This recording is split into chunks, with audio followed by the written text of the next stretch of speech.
It didn't take long for the reactions to the 2024 Olympics opening ceremony to descend into outrage, threats, and insults, and now one person in the middle of the storm is speaking out against the hatred.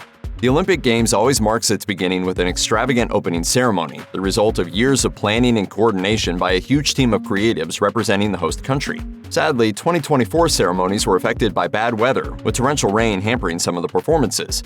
Reviews were mixed, with critics arguing that the show felt patchy and thrown together despite its immense scale. But all of that paled in comparison to the vicious online backlash the show received from people who thought a certain scene in the opening ceremony featuring performers in drag was offensive to Christians. The scene in question saw drag queens and other members of the queer community gathered at a long dining table, which drew immediate comparisons to Leonardo da Vinci's painting The Last Supper.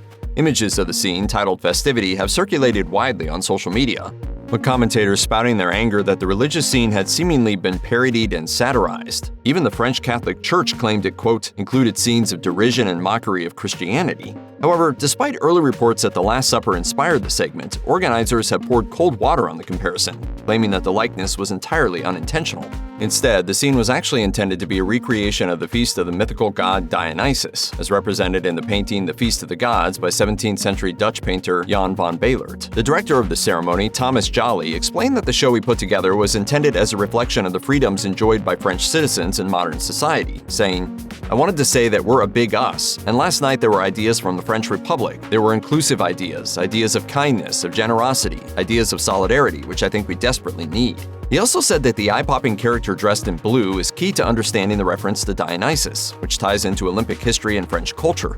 He said, there's Dionysus who arrives at the table. Why is he there? Because he's the god of feasting, of wine, and the father of Sequana, the goddess of the river Seine. Nevertheless, the organizers felt the need to offer an apology for festivity. Clearly, there was never an intention to show disrespect to any religious group. However, some of the performers in the segment aren't impressed with either the criticism or the apology. Hugo Bardon, a drag artist whose character appeared in Festivity, said, an apology means recognizing a mistake, recognizing that you deliberately did something to harm, which was not the case. What bothers people isn't that we're reproducing this painting. What bothers people is that queer people are reproducing it. And as many news outlets later reported, DJ Barbara Butch, who was central to the tableau in a blue dress and extravagant headdress, possibly representing Apollo, the Greek sun god, has been the victim of vicious online abuse since her appearance in the opening ceremony.